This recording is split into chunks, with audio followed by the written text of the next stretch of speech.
Welcome back, students. This is part 3 of today's lecture.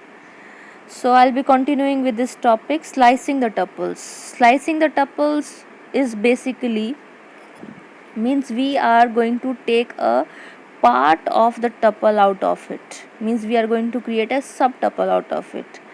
Okay, for that we need to give the starting point and the ending point also, and the variation for this type of function is starting, ending and step, means how much to jump. By default, if you are not writing this step, it will jump one by one, means it will move one by one to each element. If you will define the step size, it will take a jump of two variables, two elements or three elements together. So you need to define it. So tuple TPL is your tuple variable, so it contains a tuple element set inside it. So now what it is doing, the TPL 3 is the starting point and minus 3 is the ending point. This is your forward index and this is your backward index. So 3 indicates 0, 1, 2, 3. So 20 will be the first element and minus 3 will be counted from the backward. Minus 1, minus 2, minus 3. We know that minus 3 will not be a part of it, so it will take up to 24. It will start from 20 and move up to 24 only. So this will be your output. So I told you the variation. If you will define the step size, it will take the step size also. So this is your tuple. Okay, now what it is saying, start from 0 to and move up to 10.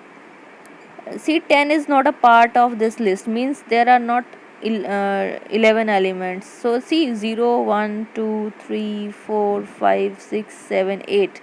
There are 9 elements only, so there is no 10th element. So it will not go up to 10th, it will go up to this 9th element only. Okay, and the step size he has told 2. So it will start from 10 and it will leave 1 and move to the second. So next element would be 14 in the output.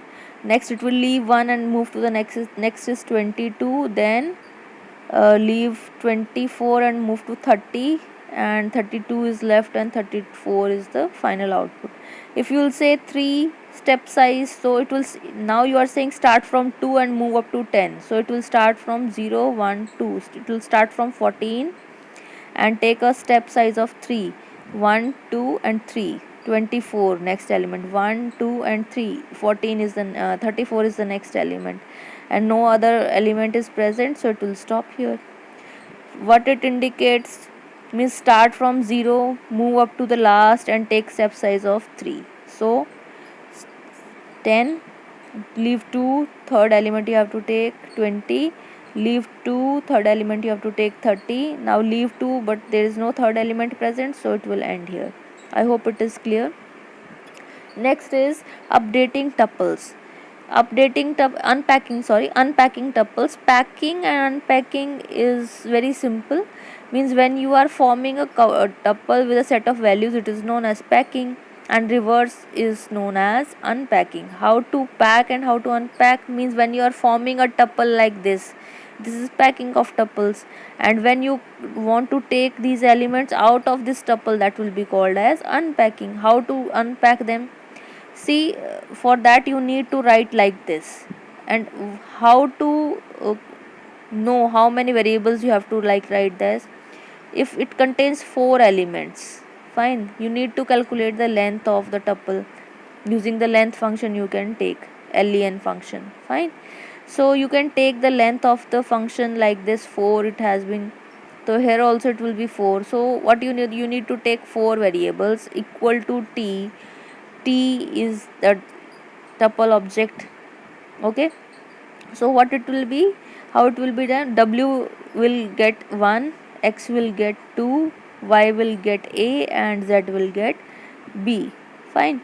So this way, when you will be printing w hyphen then x hyphen y hyphen z, you are printing it, you are giving this separators. So w was containing 1, x was containing 2, y was containing a and z was containing b. So you will get your unpacked tuple like this. Okay, now last topic of this lecture is tuple functions. Okay, they are very simple. This has been discussed already. To calculate the length of the tuple, you just need to write length and this tuple object you need to give reference of it, then it will calculate the number of elements present inside it.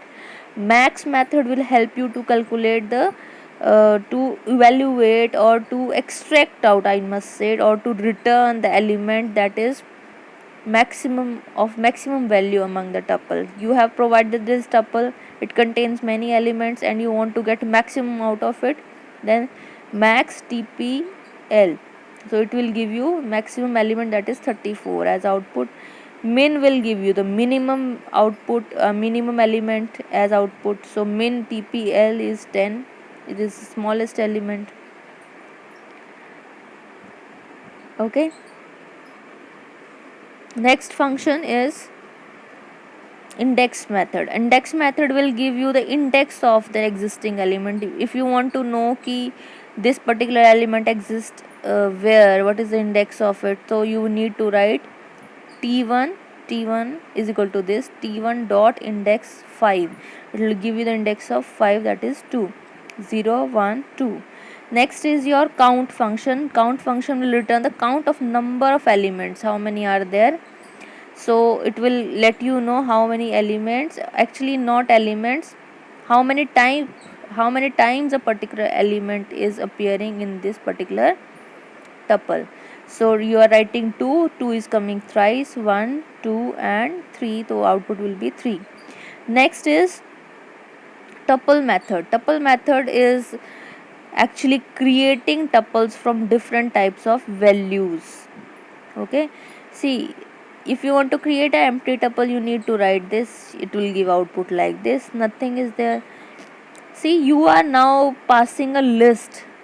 How identify it, you are passing a list, because you are writing inside the square brackets, so you are passing a list inside a tuple and this will give you a tuple. Okay, so you were forming tuples here, you are creating tuples with the help of different values, means here you have given nothing, so it's an empty tuple, sorry. Then here you have passed a list, so it will be a this type of tuple. Okay, next is your creating tuple from a string. You have passed a string, you will get a tuple like this.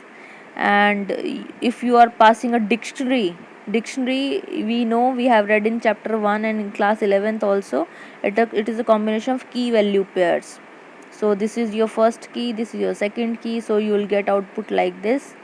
Okay, 1 and 2, and when you will refer to these indexes, you will get A. If you will refer to 1, you will get A. If you will refer to 2, you will get B. I hope up to here the concept is clear to you, and please practice these functions at your laptop or your desktop. And I'll be sending a video related to it, and make notes simultaneously and learn them also. Fine, thank you.